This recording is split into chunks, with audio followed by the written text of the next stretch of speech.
A trembling hush falls over the great house as a single decision threatens to upend every whispered rule of propriety. They said she was unfit, too plain to be trusted with delicate lives. Yet one man, shadowed by grief and bound by duty, looked past the judgments that chained everyone else. In the echo between what society demands and what the heart insists upon, a silent battle begins, one that stirs resentment, awakens buried loyalties, and hints at a secret capable of changing everything. Before we step deeper into this unfolding storm, tell me, where are you listening from today? And what do you love most about historical romances? In the shadowed valleys of Yorkshire, where the wind howled across the moors like a lament from forgotten souls, stood the modest village of Eldridge Hollow. It was the year 1812, a time when rigid lines divided the gentry from the common folk, and a woman's worth was measured not by her heart, but by her face and fortune. Amid this unforgiving world lived Clara Whitlock, a young woman of 25, whose life had been a quiet battle against whispers that cut deeper than any blade. Clara's reflection in the cracked mirror of her family's cramped cottage told a story the villagers never let her forget. Her features were plain, high cheekbones too sharp, eyes a muddy hazel that lacked the sparkle of her prettier sisters, and a scattering of freckles across her nose that some called unsightly marks from the sun.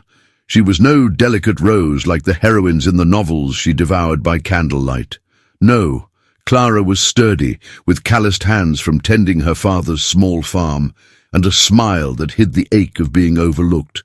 Her gowns, simple muslin in faded blues, hung loosely on her frame. A far cry from the silks of the ladies up at Ashford Hall, yet Clara's spirit burned bright. She had a gift with children, honed from years caring for her younger siblings after their mother's passing. She could soothe a feverish brow with a lullaby, or turn a rainy afternoon into an adventure with tales of knights and far-off lands. But in Eldridge Hollow, such talents meant little when beauty was the currency. "Too plain for a governess," the matchmaker had scoffed during the village assembly last Michaelmas. "Who would trust a face like yours with their darlings?" The words stung, but Clara pressed on. Her father, old Tom Whitlock, a weathered farmer with rheumatism in his knees, relied on her. With 2 brothers off to the wars against Napoleon and no dowry to speak of, marriage was a distant dream. She mended hems for the local seamstress and dreamed of a position in a grand house where perhaps her skills might shine brighter than her looks. It was on a crisp autumn morning, as golden leaves danced in the gusts, that fate, or cruelty, intervened. Word spread like wildfire through the hollow. The Marquess of Ashford, Henry Blackwood, sought a nanny for his twin daughters, scarcely 4 years old. The Marquess, widowed these 2 years after a fever claimed his wife, was a figure of quiet legend. Tall and broad-shouldered, with dark hair touched by early grey and eyes like storm clouds, he ruled his estate with a firm hand. Ashford Hall loomed on the hill, its stone towers piercing the sky, a beacon of wealth and isolation. The twins, little Eliza and Emma, were said to be wild spirits, grieving their mother and testing every servant who crossed their path. The village buzzed with excitement. Mothers primped their daughters, hoping to secure the post. It paid well, enough to lift a family from poverty, and came with a room in the hall, a step into the world of the gentry. Clara's heart quickened. She had heard of the twins' mischief, their tear-streaked faces at the funeral procession. Perhaps, she thought, her plainness would be no barrier here. Children saw beyond surfaces. They saw kindness. But as she approached the hall that afternoon, her boots caked in mud from the rutted lane, doubt crept in. The other applicants gathered at the wrought-iron gates, pretty girls in starched collars and bonnets adorned with ribbons. Miss Lydia Hargrove, with her golden curls and porcelain skin, simpered to the housekeeper. "Surely the Marquess desires someone refined," she said loudly, her eyes flicking to Clara. "Not. Well, Not everyone suits such delicate charges. Clara's cheeks burned. She clutched her references, a faded letter from the village parson praising her patience, and straightened her spine. The housekeeper, Mrs. Thorne, a stern woman in black bombazine, eyed the group. "His lordship will interview you all in the drawing room. Mind your manners." Inside Ashford Hall, the air smelled of beeswax and old books. Crystal chandeliers caught the light from tall windows, and portraits of stern ancestors watched from the walls. Clara's heart pounded as she waited her turn, listening to the giggles from the nursery above.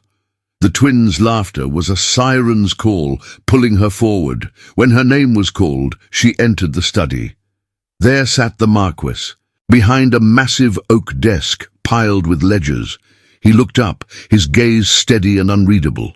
Up close, the lines of sorrow etched his face, but there was a warmth in his posture, a quiet strength. "Miss Whitlock," he said, his voice deep and measured, "tell me why you wish to care for my daughters." Clara swallowed, meeting his eyes. "My lord, children are like spring shoots. They need gentle hands to guide them, not mirrors to judge them. I've raised 4 siblings, mended their scrapes and hearts alike. You're girls. They deserve someone who sees their joy, not their loss."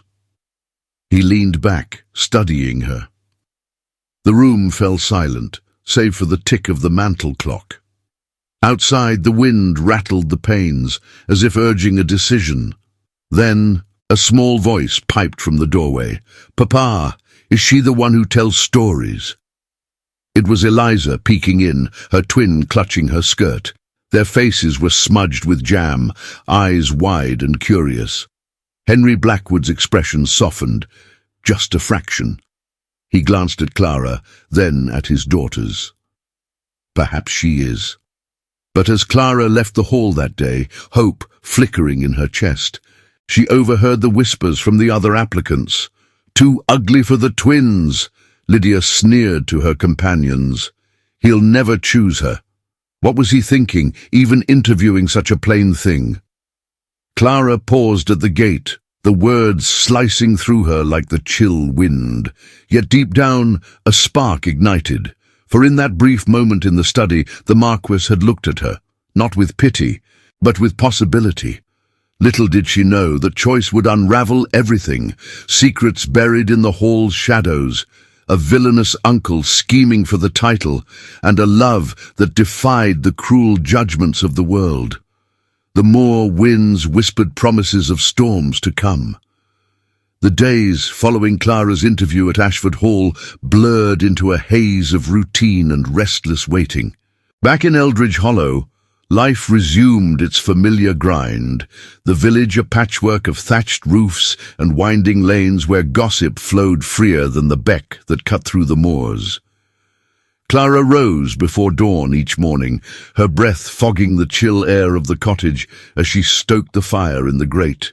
Her gown, a sturdy wool in muted grey, laced tight at the bodice to ward off the damp, whispered against the flagstone floor as she prepared porridge for her father.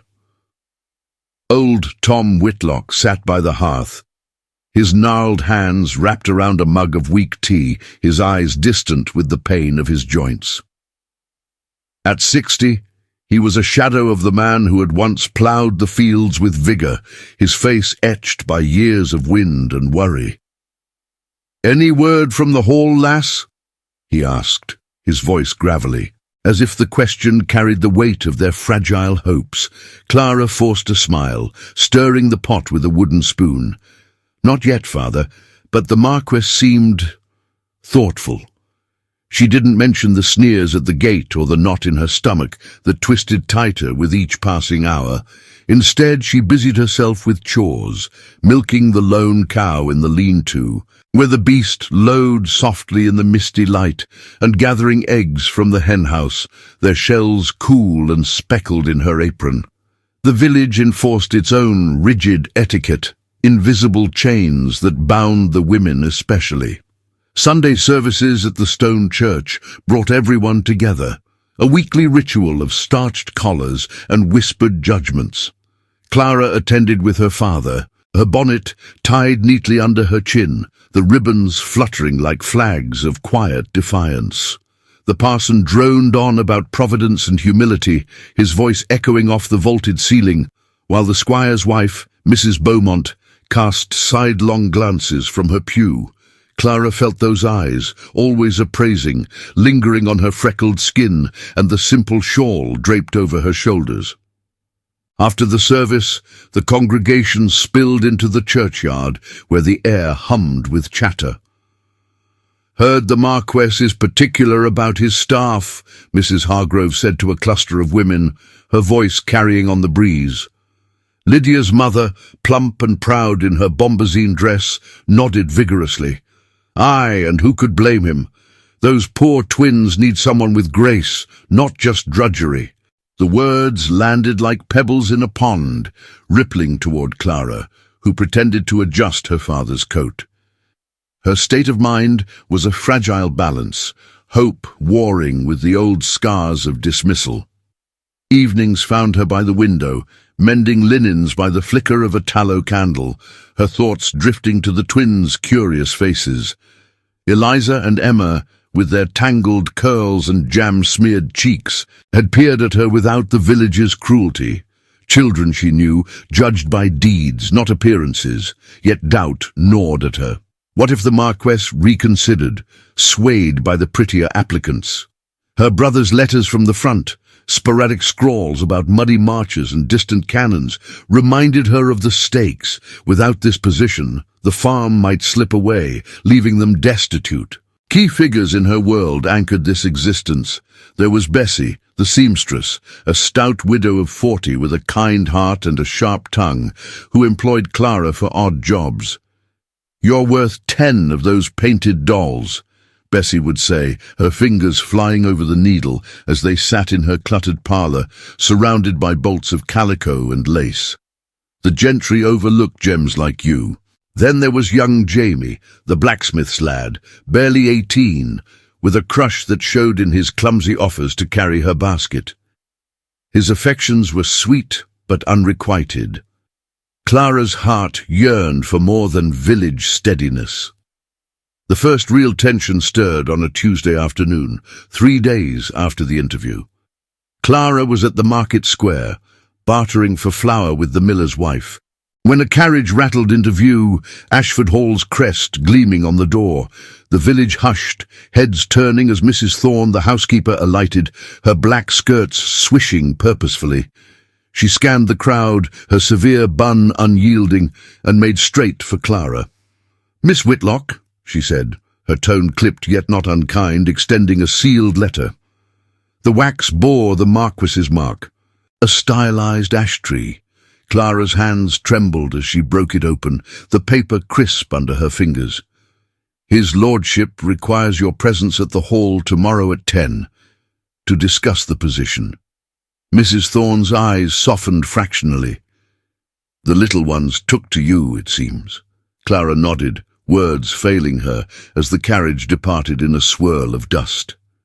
Relief flooded her, mingled with a strange unease. Why the delay? And why did Mrs. Thorne's glance toward the horizon seem so watchful, as if shadows gathered on the moors? That night, as rain pattered against the cottage roof, Clara lay awake, the letter clutched to her chest. The world felt poised on a knife's edge, her daily toil about to shatter or solidify. But in the quiet hours, a whisper of something darker intruded. Tales she'd overheard in the village pub of the Marquess's late wife and the uncle who lurked at the estate's edges, hungry for power. Was this opportunity a door to light, or a path into the hall's hidden storms? Little did she know the summons was no mere formality. As thunder rumbled over the hills, a rider arrived at the cottage door under cover of night, bearing urgent word that would pull Clara deeper into the web. The thunder had barely faded when the sharp rap echoed through the cottage, jolting Clara from her uneasy doze. She sat up in her narrow bed, the straw mattress crackling under her shift, heart pounding like the storm outside. Rain lashed the shutters, turning the world into a blurred watercolor of grey. "Father," she whispered, but old Tom snored on by the fire, oblivious.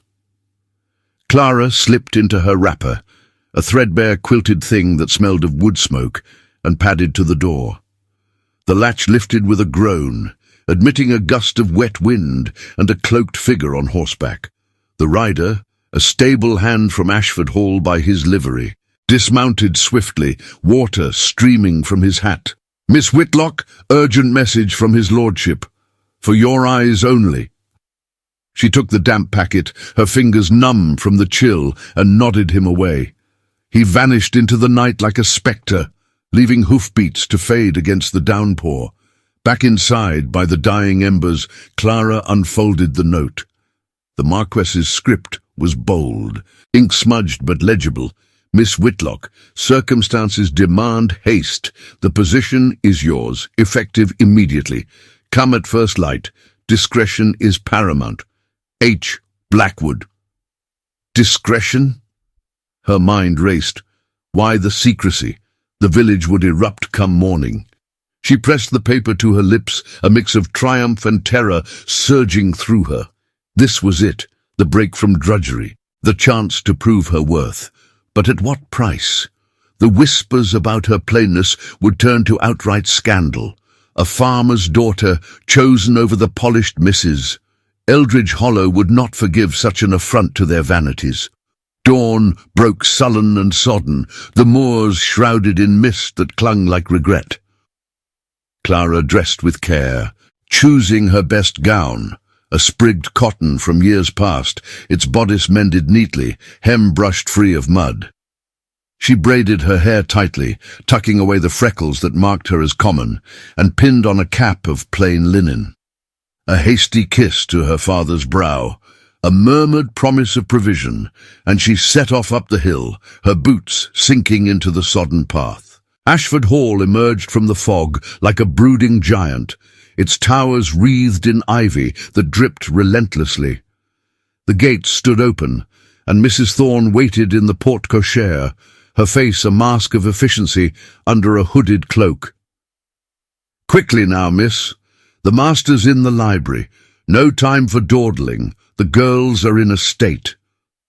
Clara followed through echoing halls, the air thick with the scent of polished oak and damp stone. Servants glanced her way, their eyes wide with curiosity, but none spoke. The library door creaked open to reveal Henry Blackwood pacing before a roaring fire.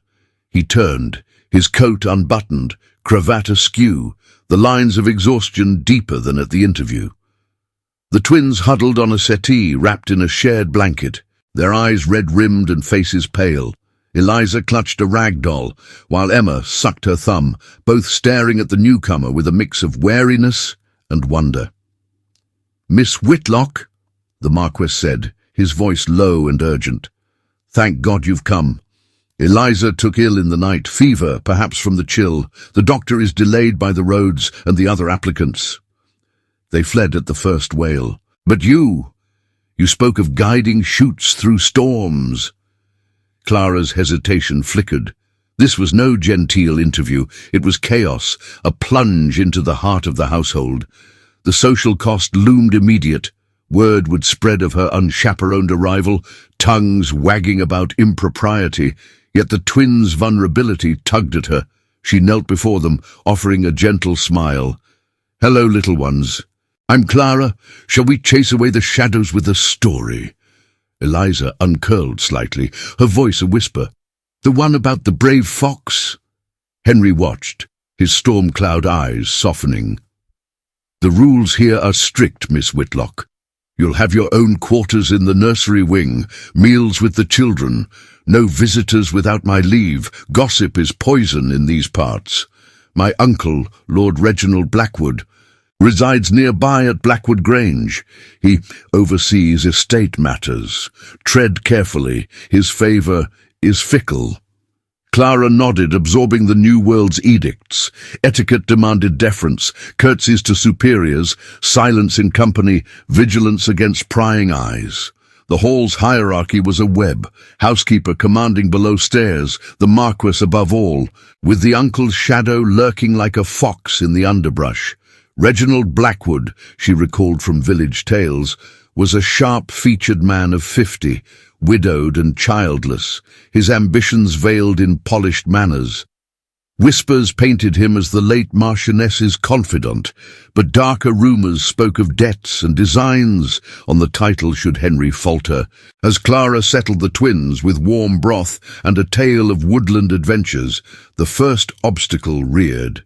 A knock shattered the calm. Mrs. Hargrove, Lydia's mother, bursting in unannounced, her face flushed beneath a sodden bonnet. "My lord, such haste! Surely you jest in hiring this village girl. My Lydia is trained, refined. The scandal. Think of the twins' future matches." Henry's jaw tightened. "Madam, the decision stands. Miss Whitlock begins today. See yourself out." Mrs. Hargrove's eyes blazed on Clara, venomous.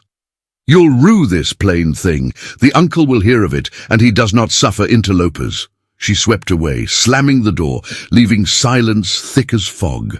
Clara's hands shook as she tucked Emma in, the slander stinging like nettles. Refusal now meant abandoning the girls to fever and fear, but acceptance bound her to this gilded cage, where protocol chained every step, and Reginald's veto could unravel it all. The debt of the position weighed heavy. Her family's farm teetered, reliant on her wage. By midday, as the fever broke and the twins dozed peacefully, Henry approached. "You've a gift, Miss Whitlock, but beware, the uncle arrives tomorrow. He claims concern for the estate and the girls." Clara met his gaze, resolve hardening.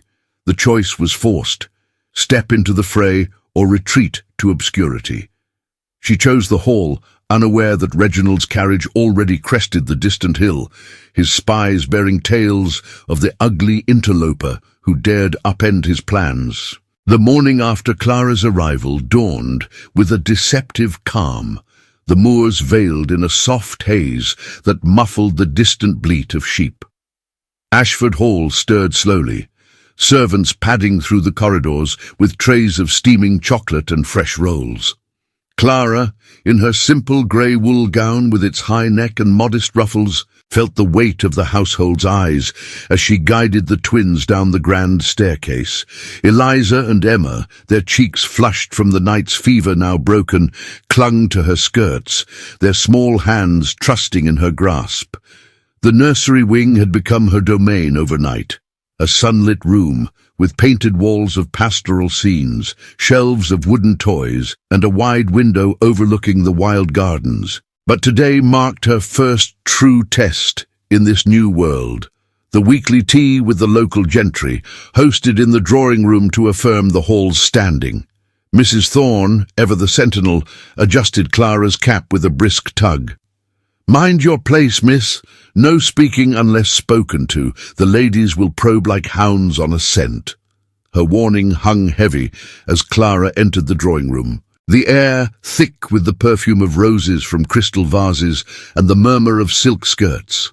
The room gleamed, polished mahogany tables, brocade settees, and a pianoforte in the corner, its lid closed like a secret. Seated in a circle were 5 women of the neighbourhood. Mrs. Hargrove, her face pinched in perpetual disapproval, the vicar's wife, mild-eyed but observant, and 3 others from nearby estates, their lace-trimmed pelisses a stark contrast to Clara's plain attire. Henry Blackwood stood by the mantel, his tall frame clad in a dark blue coat tailored to perfection, the silver threads of his waistcoat catching the light. He nodded to Clara, a brief flicker of acknowledgement that warmed her unexpectedly, before turning to pour tea from a silver service. The twins scampered to a low table laden with lemon biscuits, their laughter a brief spark in the room's formality. "Miss Whitlock," Mrs. Hargrove said first, her voice honeyed venom as she accepted her cup. "How quaint. that you've settled so swiftly. One might think the position desperate for such haste." Clara curtsied, keeping her gaze lowered, the heat rising in her cheeks. The women's eyes raked over her, the freckles she couldn't hide, the sturdy build that spoke of fields rather than finishing schools. "The Marquess was most gracious, madam," she replied softly, her voice steady despite the flutter in her chest. She busied herself with the twins, wiping crumbs from Emma's chin, but the friction simmered. Whispers rippled. "A farmer's daughter. For the Blackwood heirs?" The vicar's wife smiled faintly, but Mrs. Hargrove pressed on. "The girls are delicate blooms, miss. Do you play the pianoforte? Or perhaps recite poetry to soothe their nights?" Before Clara could respond, Eliza tugged her sleeve.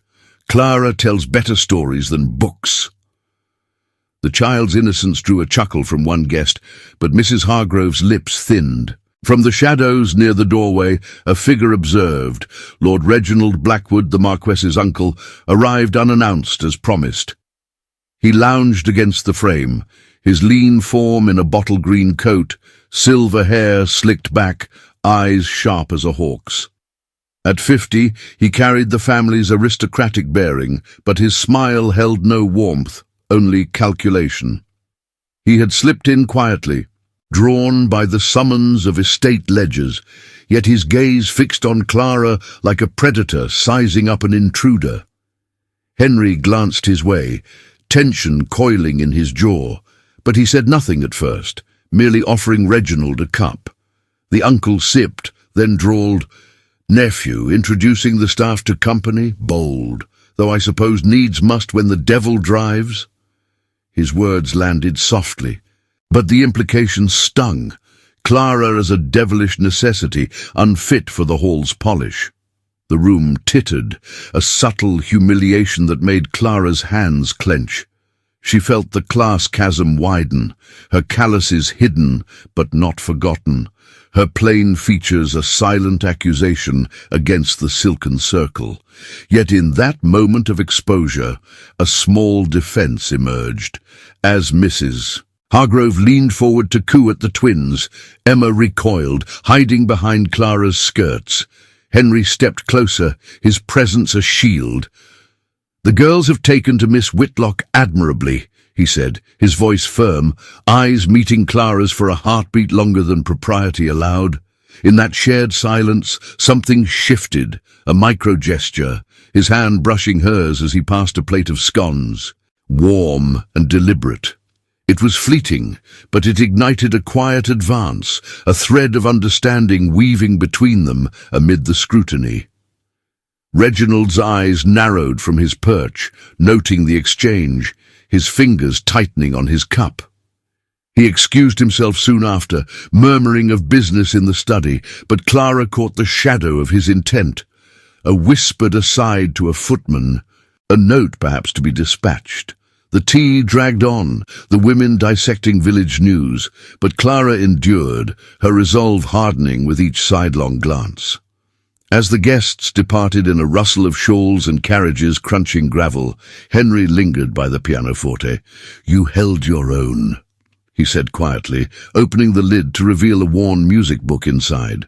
Tucked between the sheets was a brooch, simple silver, shaped like an ash leaf, its pin slightly bent. "This was my wife's," he explained, voice roughened by memory. "She left it here. The girls found it yesterday.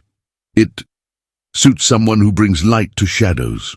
Clara's fingers trembled as she accepted it, the metal cool against her palm, starting an emotional arc she couldn't yet name. A symbol of trust, perhaps, or the hall's buried sorrows. She pinned it discreetly to her bodice, the weight both comfort and burden. But as evening fell, the consequence rippled outward. A village boy delivered the local gazette to the hall's door, its pages fresh from the printer. There, in the society column, a brief note. "Curious appointment at Ashford Hall. A plain miss from the Hollow installed as nanny to the young ladies. Whispers of favoritism abound. Will the uncle approve?" The words stared up like an accusation, the social backlash visible and vicious. Clara folded the paper, heart sinking as Reginald's laughter echoed from the study. The shadows lengthened, and with them, the uncle's subtle machinations began to stir.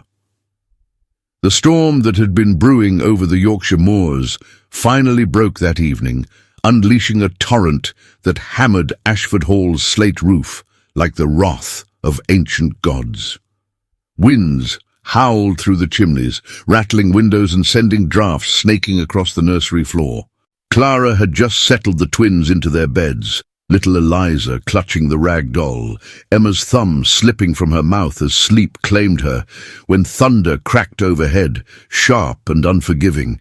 The girls stirred, whimpers turning to cries that pierced the chaos. Clara rushed to them, her night shift whispering against the cold boards, a shawl thrown hastily over her shoulders. "Hush now, dears. It's just the sky's temper tantrum." She gathered them close, one on each side, their small bodies trembling against her. But the tempest grew fiercer, lightning flashing through the curtains like silver blades.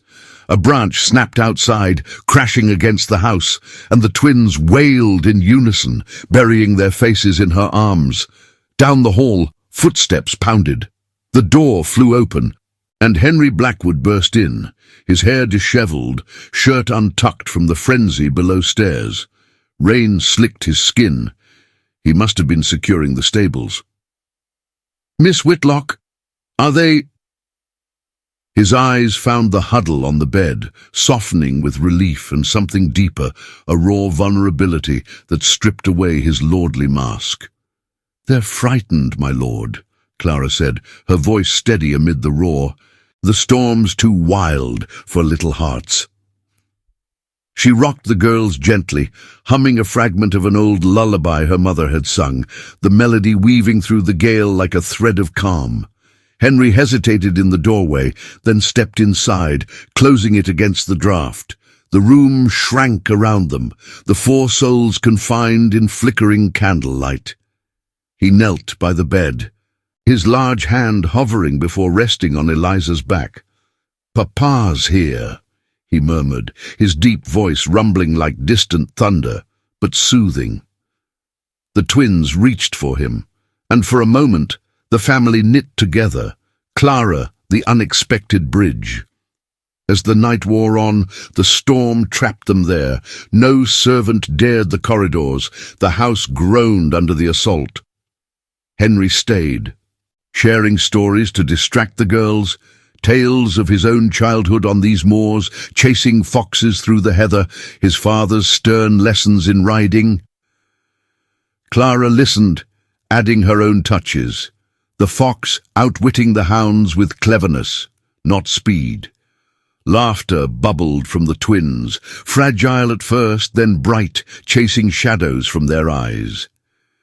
When the girls finally dozed, exhausted, Henry and Clara remained by the low fire in the hearth, its embers casting warm glows on their faces. The brooch, the silver ash leaf, pinned to her shawl, caught the light, a quiet reminder of the trust he'd placed in her hands. He stared into the flames, shoulders slumped, the weight of the hall pressing down. "You handle them with such ease," he said softly, breaking the silence, "as if you've always known their fears." Clara folded her hands in her lap, the calluses rough against the soft wool. "Loss teaches patience, my lord. I lost my mother young. The storms felt endless then too." She paused, the words hanging like mist. It was the first crack in her reserve, a glimpse of the girl who'd mended her siblings' hearts while her own ached unseen.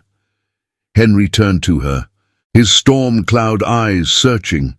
"I envy that strength. 2 years since Amelia." He trailed off, rubbing a hand over his face. The late Marchioness's name lingered, heavy with unspoken grief. She was the light of this place. Bright, beautiful, everything a Marquess's wife should be. But the fever came swift after the twins. I couldn't save her. Duty kept me chained to ledgers and lands. While she faded, his voice cracked, raw with the guilt that had hollowed him. Reginald, my uncle, says I failed her, that I'm failing the girls too by clinging to shadows." Clara's heart twisted.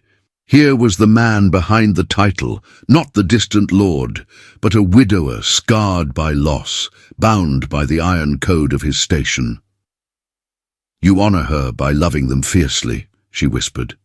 "Beauty fades, my lord, but kindness endures. The twins see it in you, and perhaps others do too." He met her gaze, the air between them thickening, charged like the storm outside. No words passed, but his hand covered hers on the bed's edge, warm, steady, a promise unspoken. It lingered a moment too long, shifting the chill room to something intimate, a shared warmth that bloomed in her chest. Trust solidified there, fragile yet profound, without a single boundary crossed. The rain eased to a patter as dawn grayed the windows, the confinement lifting. Henry rose, straightening his shirt with a rueful smile. "You've given us a night of peace, Miss Whitlock. For that I'm grateful." He squeezed her shoulder lightly, the gesture lingering in the air like his scent of rain and wool. Clara watched him go, the door clicking shut, her pulse steady but altered. The brooch felt heavier now, an anchor to this budding confidence. She turned back to the twins, their breaths even, and began a soft reading from a worn book of fables on the shelf, an inherited volume from the Marchioness, its pages yellowed and cherished. The stories unfolded layers. The fox's cunning mirroring Henry's hidden depths, the plain sparrow outshining the peacock, but as morning light filtered in, a knock shattered the quiet.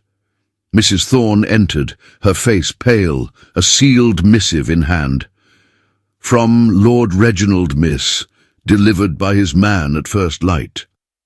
Clara broke the wax, her eyes scanning the elegant script. It was curt. "The Gazette's folly spreads.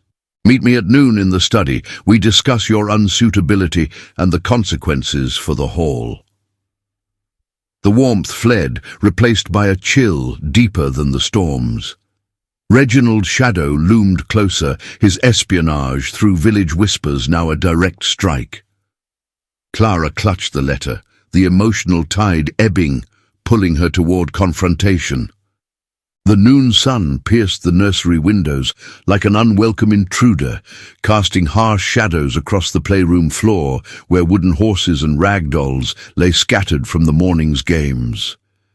Clara smoothed her apron, the silver ash-leaf brooch glinting faintly against the faded cotton of her gown, and steeled herself for the summons.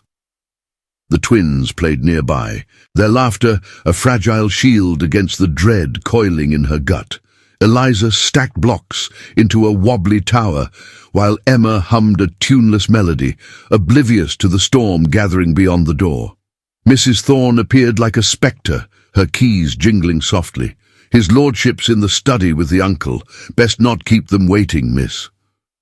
Her eyes held a flicker of sympathy, but duty silenced any further words. Clara nodded, pressing a quick kiss to each girl's forehead. "Be good now. I'll return soon with a story." The door clicked shut behind her, sealing away the warmth, and she descended the grand staircase, each step echoing her mounting resolve. The study loomed at the hall's heart, its heavy oak panels scarred by generations of Blackwood tempers.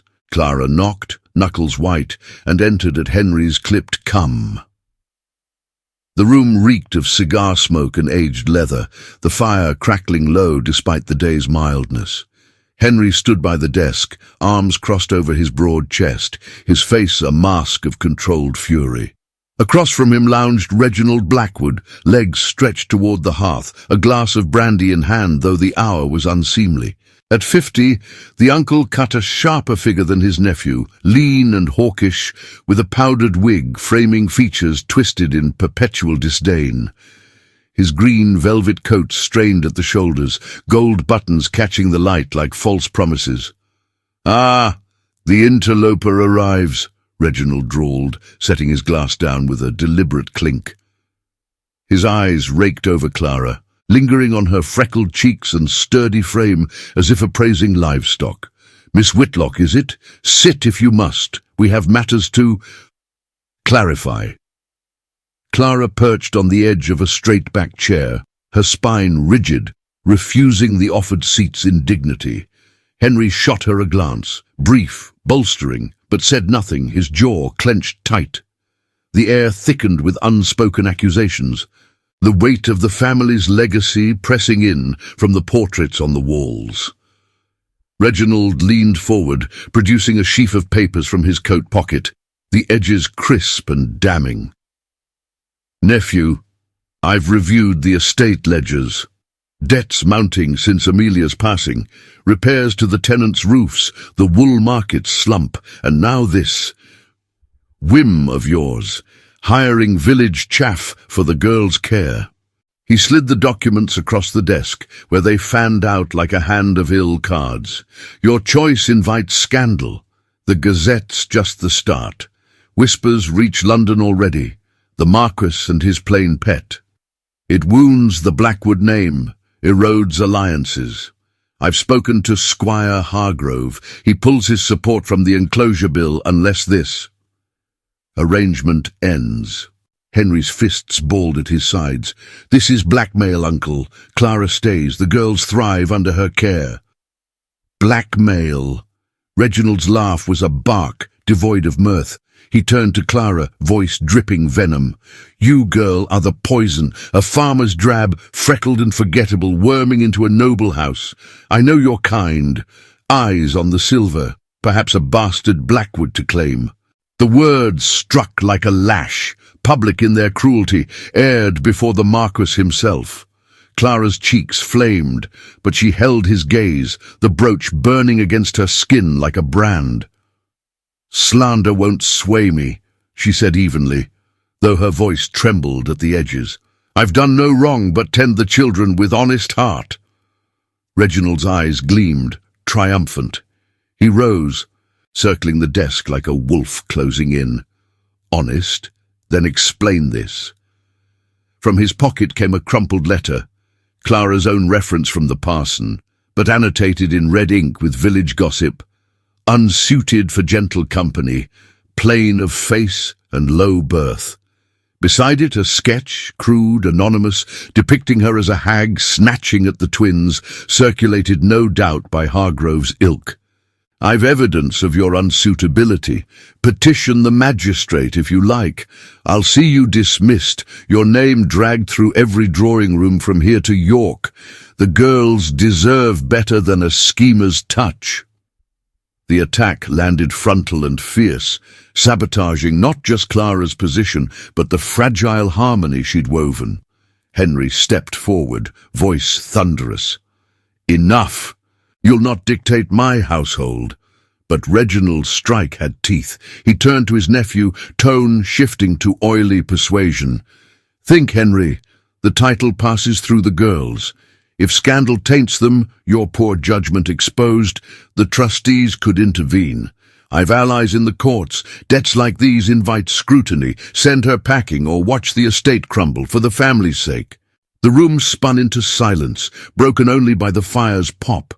Clara felt the balance shatter, her reputation wounded publicly, the alliance with Henry fracturing under the uncle's glare. Trust, so newly kindled in the storm's intimacy, now teetered. She rose, legs unsteady, the weight of isolation crashing down. No return to the village now. The gossip would bar her, her family's farm tainted by association. This was the point of no return. Her choice to fight bound her irrevocably to the hall's wars. Henry's eyes met hers, storm clouds darkening with conflict. Clara, Miss Whitlock, Reginald interrupted with a smirk. Decide, nephew, or I withdraw my counsel and my funds tonight. The Marquess's face hardened, but doubt flickered there, a chasm opening between them. Clara turned toward the door, the brooch suddenly cold. As she fled the study, Reginald's voice pursued, Pack your things by dawn, girl. The hall has no place for weeds. Upstairs, the twins' laughter had stilled. They sensed the shift, clustering at her skirts with wide eyes. Henry did not follow. The separation cut deep, emotional exile in the home that had begun to feel like hers. Outside, the moors brooded under gathering clouds, mirroring the ultimatum's shadow. Clara clutched the brooch, resolve igniting amid the ruins, but as twilight fell, a footman delivered Reginald's final missive: leave or face the courts. The noose tightened, pulling her toward a desperate stand. The twilight deepened over Ashford Hall, painting the moors in bruised purples as Clara paced the nursery, the twins' soft snores a distant comfort from their beds.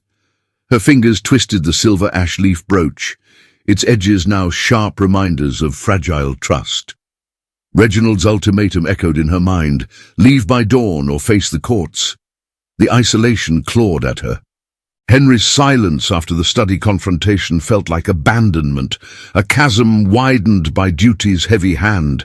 She sank onto a stool by the fire, its embers dying to whispers, and let the tears come, hot and silent. How had kindness led to this ruin? A soft knock shattered the quiet. Mrs. Thorne slipped in, her face etched with rare urgency, a bundle clutched under her arm. "Miss, don't despair yet. The master's not himself. Guilt's got him twisted. But this might turn the tide." She pressed the bundle into Clara's hands, a leather-bound ledger, yellowed letters tied with faded ribbon, and a small portrait in a tarnished frame. From the late lady's desk. "I was her maid once. Reginald's been skimming the estate for years. Debts he fabricated to control Henry. Proofs here. If you dare use it." Clara's breath caught. She untied the letters first, the Marchioness's elegant script unfolding like ghosts. Amelia Blackwood had written to her sister in London, dated 2 years past. "Dearest Eliza, Reginald's hand is in every shadow. He urges Henry to borrow against the lands, claiming wool prices fallen, but I suspect forgery. Our twins' future hangs by this thread. Trust no one but the truth." The words blurred through Clara's tears. Manipulation laid bare, Reginald's plot to bankrupt the estate and seize control through the girl's guardianship. The ledger confirmed it. Entries in Reginald's precise hand, inflated debts for phantom repairs, funds siphoned to his own grange, and the portrait, Amelia, radiant in silks, holding infant Eliza and Emma, her eyes mirroring Henry's storm clouds, a note on the back in her hand: "For my love, should shadows fall, expose the fox." Clara's heart pounded. This was the structural truth, a complot woven since the Marchioness's fever, Reginald preying on Henry's grief to erode his resolve. Peak of hope flickered as resolve ignited. No more hiding in nurseries. She would act publicly to shatter the web. But danger loomed. Reginald's allies in the village, his threats of court. She penned a letter by candlelight, her quill scratching fierce, to the vicar, Squire Hargrove, and the assembly of local gentry. "Sirs and madams, as Nanny to the young ladies of Ashford, I beseech your attention. Lies poison our community, truth alone secures our futures.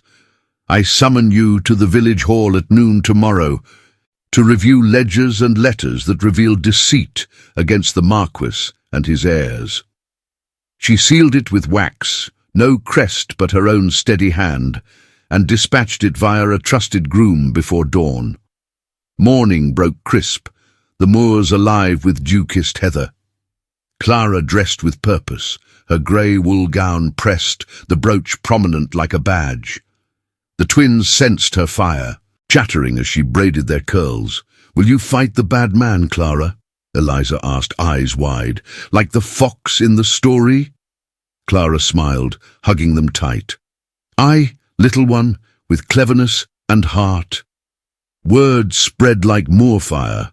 By 10, carriages lined the lane to Eldridge Hollow's assembly room, a sturdy timber hall used for markets and meetings, its walls hung with faded tapestries. Clara arrived on foot, basket in hand, holding the proofs, her steps measured against the stairs. Mrs. Hargrove sneered from her pew, "Bold for a plain chit." but others murmured, curiosity piqued by her initiative. Henry entered last, his face pale, coat rumpled from a sleepless night. Their eyes met across the room, his filled with regret, hers with unyielding light. He approached as the gathering settled, voice low. "Clara, I failed you in the study. Guilt over Amelia blinded me. I thought duty demanded yielding to him, but you're right to fight." His hand brushed hers under the table, a contained reapproximation, trust rekindling, warmer than passion's spark, born of shared scars. "You've given me strength to see clearly." The valley of danger struck swift. Reginald stormed in, flanked by two burly men from his grange, his face thunderous. "This farce ends now. Slander from a servant. I'll have you both in irons." He snatched at the ledger, but Clara held firm, rising to address the room. "Ladies and gentlemen, judge for yourselves."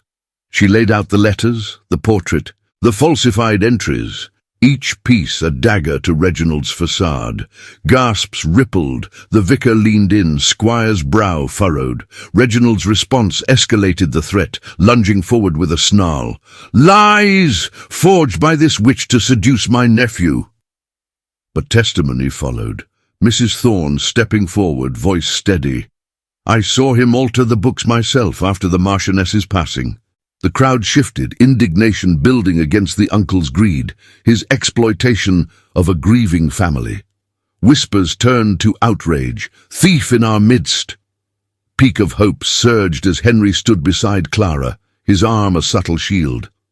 "Uncle, your schemes end here. The debts dissolve, the estate stands." Reginald paled, retreating with venomous glares.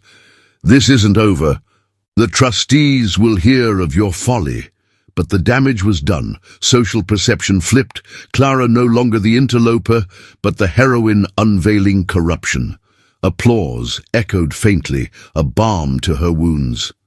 As the assembly dispersed, Henry drew her aside in the hall's alcove, his eyes soft. "You reframed us all, Clara. Not cold duty, but a chance to rebuild." Their hands clasped briefly, trust solidifying amid the Moor's wild breath. Yet Reginald's parting shot lingered, a hastily scrawled note delivered by Ryder. "Meet me at the county assembly tonight, or I expose your intimacies to all."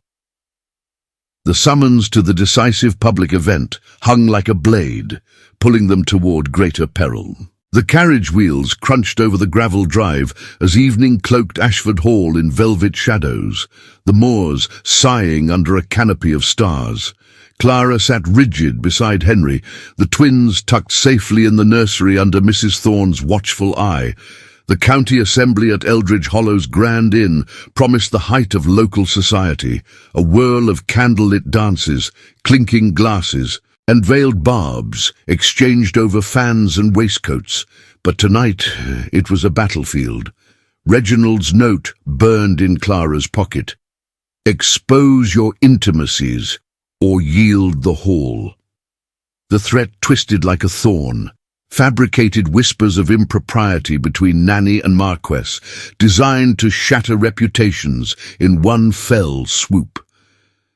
Henry's hand rested near hers on the seat, not touching, but close enough to convey solidarity. His dark coat hugged his broad shoulders, cravat knotted with precision, yet tension etched his brow. "We'll face him together," he murmured, voice low as the carriage rocked. "Your courage in the assembly room, it woke me from doubt. No more shadows, Clara." She nodded, the silver ash leaf brooch cool against her bodice, a talisman of their shared secrets. Her gown, borrowed from the late Marchioness's wardrobe and altered hastily, a soft lavender silk with modest lace at the neck, felt foreign on her sturdy frame. No ribbons adorned her freckled cheeks.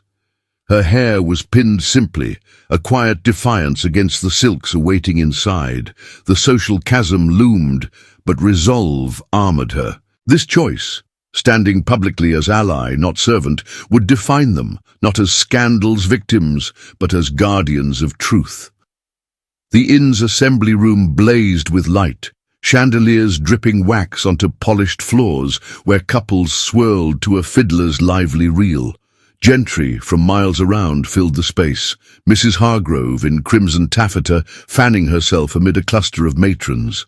The vicar nodding to squires in embroidered vests.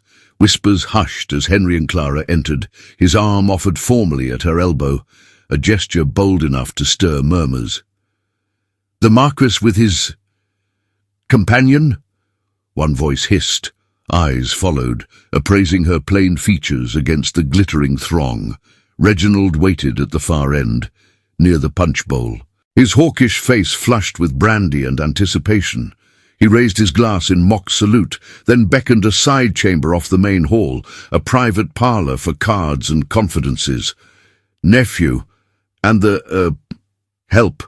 Come, let's settle this quietly." His smile was a blade, but Henry steered Clara forward, the crowd parting like waves before a ship. Inside the parlour, crimson walls closed in, a fire roaring in the grate. Reginald lounged on a velvet settee, flanked by two bought witnesses, Squire Hargrove, red-faced and avaricious, and a sly solicitor from York, papers clutched like weapons.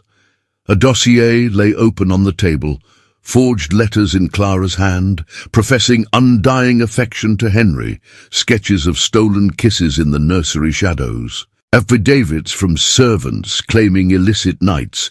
The sabotage was masterful, a web of lies to paint Clara as seductress, Henry as weak fool, eroding the Blackwood legacy before the Assembly's eyes.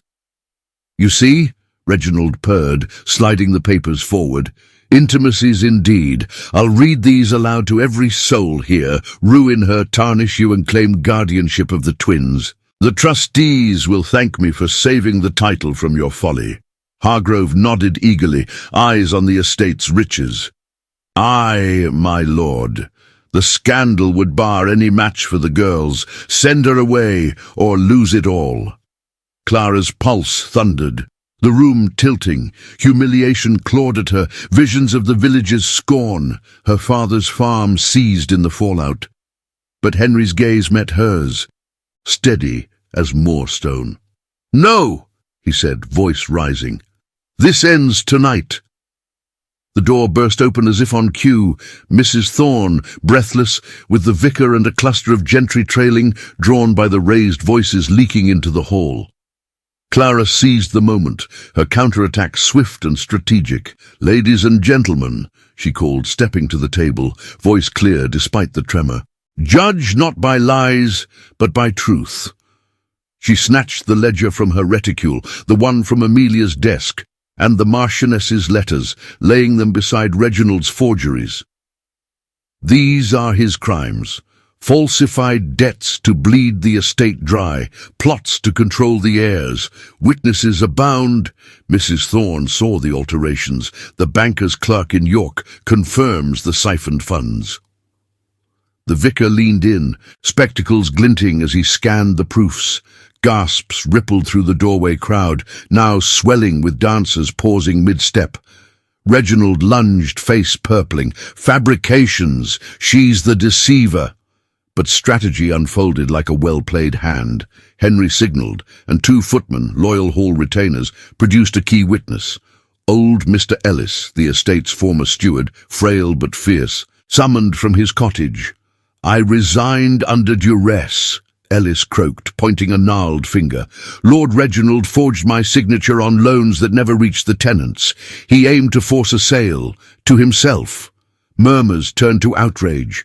Mrs. Hargrove's fan stilled, her eyes widening as the solicitor squirmed, his bought testimony crumbling under the vicar's glare. The community shifted, reframing Clara in the firelight, not the plain interloper, but the unassuming saviour, her freckled resolve shining brighter than any silk. Applause broke from the back, a squire's wife calling, "Brava, miss! You've unmasked the fox!"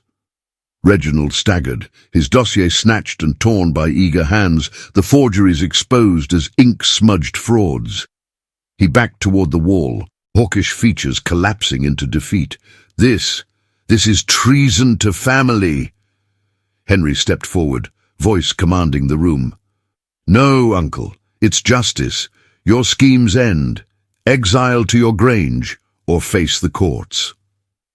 The gentry nodded, indignation peaking as Reginald slunk out, tail between his legs, jeers following his retreat. Victory crashed like a wave, cathartic and resounding, the antagonist's public humiliation a balm to every wound inflicted.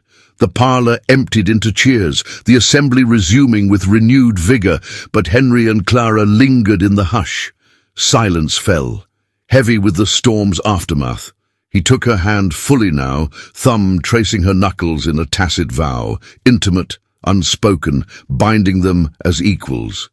"You've saved us," he whispered, eyes locking with hers, the air electric with possibility.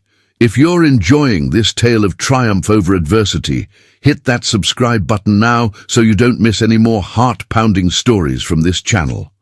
Outside, the moors whispered of new beginnings, but a final shadow stirred, Reginald's carriage vanishing into the night, a crumpled note fluttering free. This isn't over. The days following the assembly blurred into a whirlwind of reckonings, the moor's crisp autumn air carrying the scent of change like fallen leaves swept clean. Ashford Hall, once shrouded in Reginald's manipulative fog, now breathed freer, its stone walls echoing with the twins' unbridled laughter instead of whispered threats. Clara moved through the corridors with a newfound poise, her simple muslin gown, now accented by a fresh lace collar from Mrs. Thorne's sewing basket, swishing softly against the polished floors. The silver ash-leaf brooch remained pinned at her bodice, no longer a hidden talisman, but a visible emblem of resilience. Henry wasted no time tying the legal knots. By midday after the gathering, he summoned the family solicitor from York, a bespectacled man named Mr. Hargreaves, whose carriage arrived amid a flurry of estate papers and witnesses.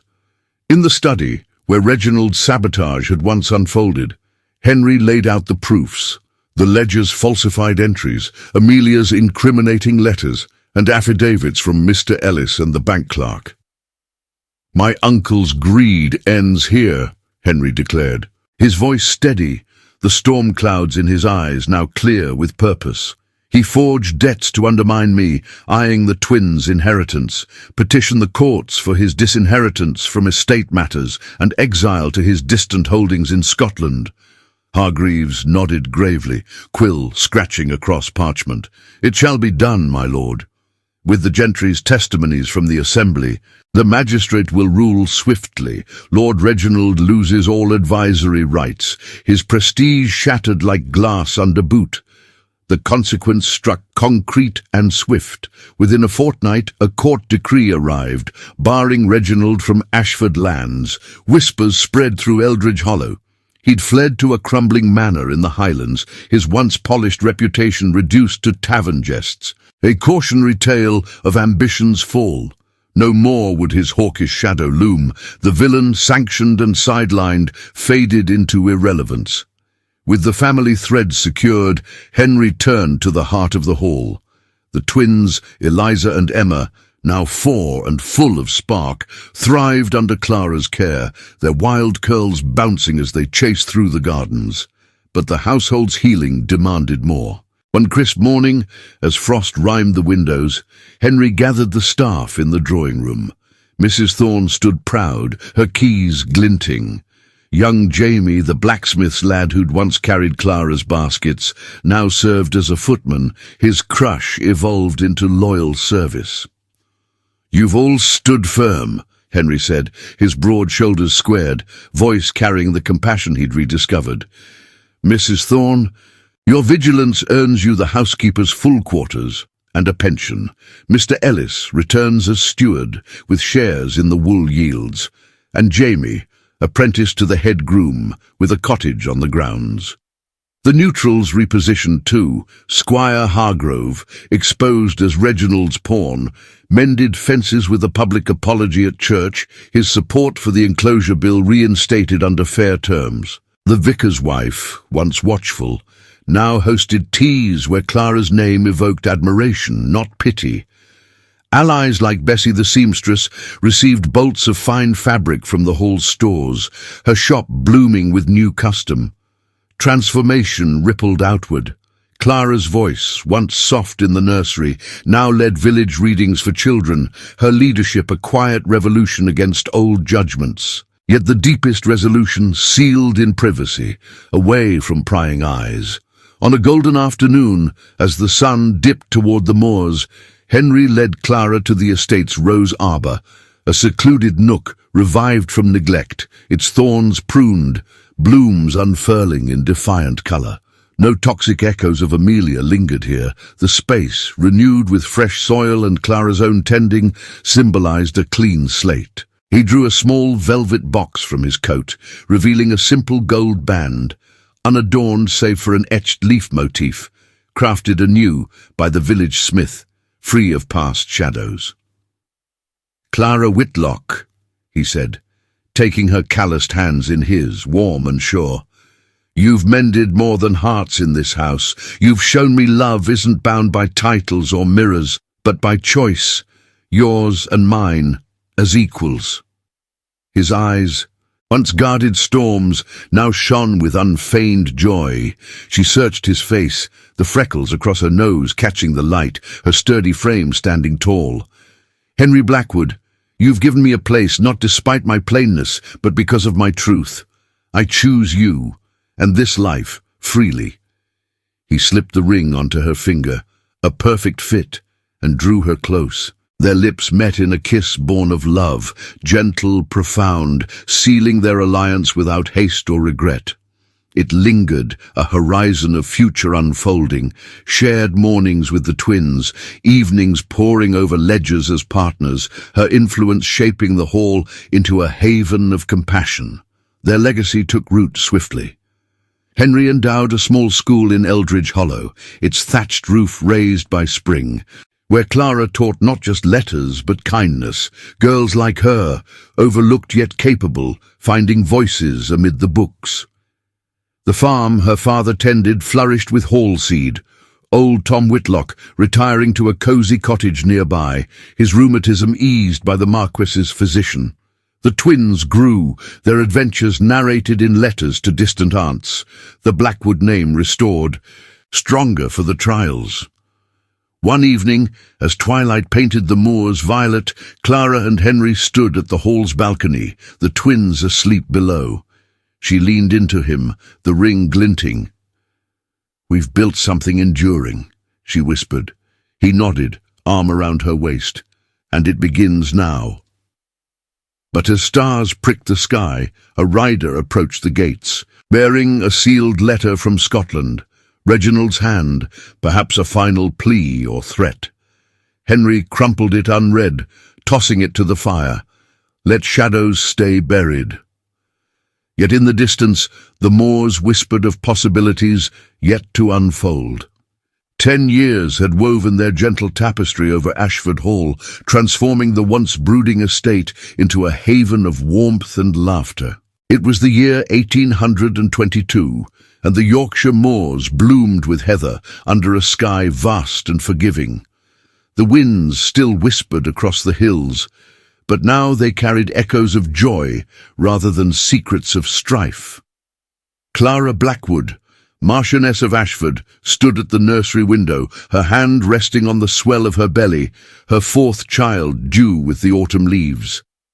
At 35, time had softened her sharp cheekbones, silver threading her auburn hair, but those freckles across her nose remained, a constellation of resilience that Henry still traced with his fingertips in the quiet hours. She watched her family in the gardens below. The twins, Eliza and Emma, now 14 and blooming into young women, chased their younger brothers through the rose arbor she had tended those many years ago. Little Thomas, 8 and sturdy as his father, brandished a wooden sword, roaring like a knight from Clara's old tales. Beside him scampered 4-year-old Amelia, named for the late Marchioness, but with Clara's hazel eyes, her skirts muddied from flower-picking. Laughter rang out, pure and unshadowed, a symphony that drowned the memory of storms past. Henry approached from behind, his arm slipping around her waist, broad shoulders filling the doorway. Grey now streaked his dark hair more boldly, and fine lines etched his face from years of stewardship, but his storm-cloud eyes held the same warmth that had first drawn her in. At 42, he moved with the quiet strength of a man who had reclaimed his world. "They're a wild bunch," he murmured, his breath warm against her ear, "like their mother." Clara turned, smiling up at him. "And their father. Who else taught Thomas to climb the old oak?" She leaned into him, the gold band on her finger, etched with that simple leaf, catching the light. Their marriage, solemnized in the village church 6 months after the Assembly's triumph, had been a quiet affair, attended by the gentry who once whispered against her. No grand London affair, just vows exchanged under the Moor's watchful gaze, sealing a love born of trials, not titles. It had endured, deepening like roots in fertile soil, nights of shared ledgers by the fire, mornings walking the tenants' fields hand in hand, every challenge met as equals.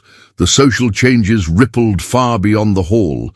Clara's school in Eldridge Hollow thrived, its stone walls expanded twice over, educating 24 children from farmsteads and cottages alike.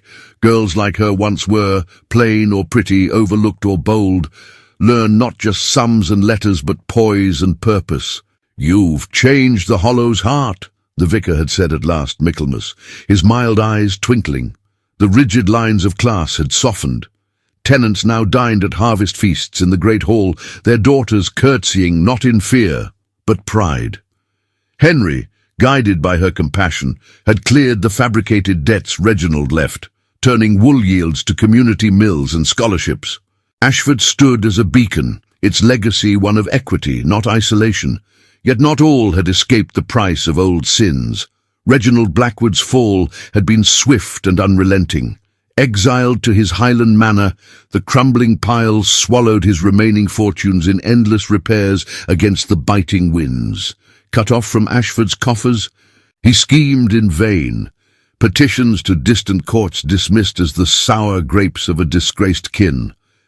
Whispers reached the hall of his decline, sold heirlooms for brandy, alienated allies until solitude claimed him. 2 years passed, a rider brought word of his death. Alone, in a chill parlour, his hawkish features twisted in regret. No Blackwood attended the sparse burial. The Moors claimed his bones. A fitting end for the fox, who had prayed too long. Clara felt no triumph in it, only a quiet sorrow. "He paid dearly," she confided to Henry one evening, as they sat by the hearth, the twins practicing embroidery nearby. Eliza glanced up, her curls tamed into elegant braids. "But you saved us, Mamma, without your courage."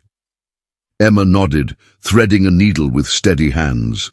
"We'd have lost Papa to his lies." Henry squeezed Clara's hand, his voice rough with emotion. "And I nearly lost you both to my doubts." The family drew close then, a circle unbroken, Thomas clambering onto his father's lap, Amelia nestling against Clara's side. The portrait of the first Amelia hung in the drawing-room now, not in shadowed corners, a gentle ghost watching over them all. As dusk fell, painting the moors in gold and lavender, Clara and Henry walked the balcony, children trailing behind with lanterns. The air hummed with cricket song, the world vast and kind. 10 years, Henry said softly, pulling her close. "And every day I choose you again." She tilted her face to his, their kiss lingering under the stars, a reaffirmation, profound and tender. Below, the hall glowed, its windows like welcoming eyes. The love that had defied judgments, scandals and shadows had not just survived. It had flourished, roots deep in the earth they tilled together. In the distance, the winds sighed content, carrying their story onward, a legacy etched in laughter and light.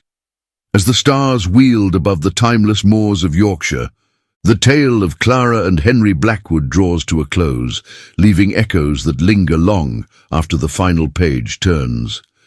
What began in the shadows of judgment and doubt blossomed into a testament to the unyielding power of the human spirit. Clara, once dismissed as too plain for purpose, proved that true beauty resides not in fleeting features, but in the quiet courage to stand against the tide. Henry, bound by grief and duty, discovered that love redeems not through grand gestures, but through the simple act of seeing another's worth.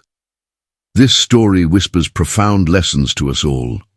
First, that societal chains, be they class, appearance, or expectation, can be forged anew by those who dare to wield truth as their hammer. Clara's journey reminds us to embrace our scars, for they are the maps to our strength. Second, redemption blooms in vulnerability. Henry's path shows that acknowledging our failures opens doors to deeper connections. And finally, love, when chosen freely amid adversity, becomes an unbreakable legacy, weaving families and communities into tapestries of hope. In the end, Ashford Hall stands not as a monument to nobility, but to resilience, a place where plain hearts outshine gilded crowns, and where the moor's wild winds carry forward the promise of new dawns.